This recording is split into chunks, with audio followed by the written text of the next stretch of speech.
જય માતાજી બા. ક્યાંથી પધાર્યા છો? હરસોલીથી. અચ્છા. આજના પેકેજના દાતા છે જાડેજા જયવીરસિંહ હરેન્દ્રસિંહ, મોટા વાગુદળ, જામનગર બાજુ આવ્યું.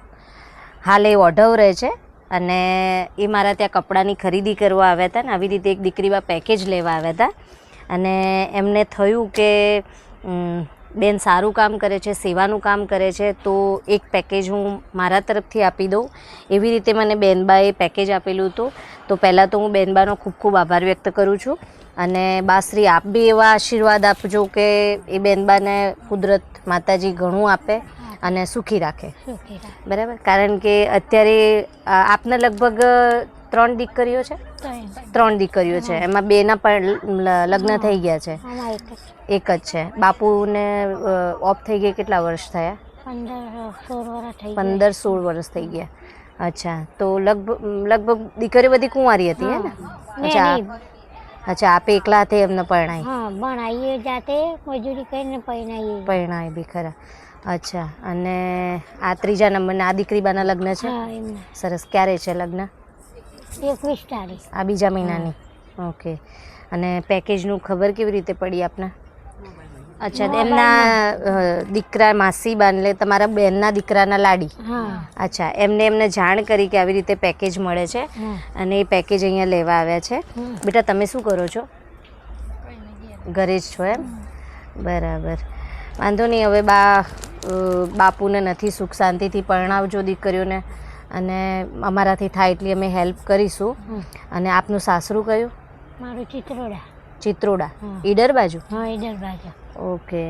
સાસરીમાં કોણ કોણ છે? 2 જેઠી 2 જેઠાણીઓ. સાસુ સસરા નથી? ના. અચ્છા. અને તમે ક્યાં રહો છો? પિયરમાં? પિયરમાં રહું છું. પિયરમાં જ મોટા થયા એમ ને? મતલબ આ લગન પેલા બાવજીને ઓફ થઈ ગયા પછી તમે મમ્મી પપ્પા નતા ને એટલે પહેલા. મમ્મી પપ્પા બી નથી? ના. એ બી નાનપણમાં જ કે લગ્ન કર્યા પહેલા નતા પહેલા અને ઓફ થઈ ગયા હતા? તો એટલે તમને તો ના પિયરમાં સુખ મળ્યું કે ના સાસરીમાં મળ્યું એવું જ થયું ને? કારણ કે સાસરીમાં એ સાસુ સસરાય નહીં, ભરથારે નહીં આપણું. એટલે ચિંતા નહીં કરવાની બા. અમે અમારાથી થકી જે થશે એ અમે હેલ્પ કરીશું અને કંઈ કામકાજ હોય અમારા લાયક તો અમને જાણ કરજો. બરાબર. અને ભગવાન તમને બી તમારા સાસરીમાં સુખી રાખે ને ઘણું આપે એવી માતાજીને પ્રાર્થના. બરાબર. અને કા દાતાશ્રી છે એમને બી ભગવાન ઘણું આપે. કારણ કે આ જમાનામાં 3 દીકરીઓને આટલી મોંઘવારીમાં પરણાવી એટલે સોનાનો ભાવ બી જુઓ કેટલો, 1-1.5 લાખ રૂપિયા સોનાનો ભાવ થઈ ગયો. એટલે કાઠું કામ છે પણ હવે દીકરીઓને તો કંઈ તરછોડાય નહીં. એટલે આપણી જવાબદારી છે. ને તમે, હું તો કહું, બહુ બહાદુર છો કે આટલી મોંઘવારીમાં આટલી દીકરીઓને ખર્ચા પાણી કરીને પરણાવી. એટલે એકલા માવતરને કોઈ સપોર્ટ વગર સહકાર બી નથી એમને કોઈનો, અને છતાંય પરણાવી છે. એટલે હિંમત ના હારો, ચિંતા ના કરો. પાણી આપો ને, બધું ઠીક થઈ જશે. બરાબર. ચિંતા નહીં કરવાની બેટા. તમારે બી મમ્મીની હિંમત આપવાની. કારણ કે એમને નથી પિયરમાં સુખ જોયું કે નથી સાસરીમાં જોયું.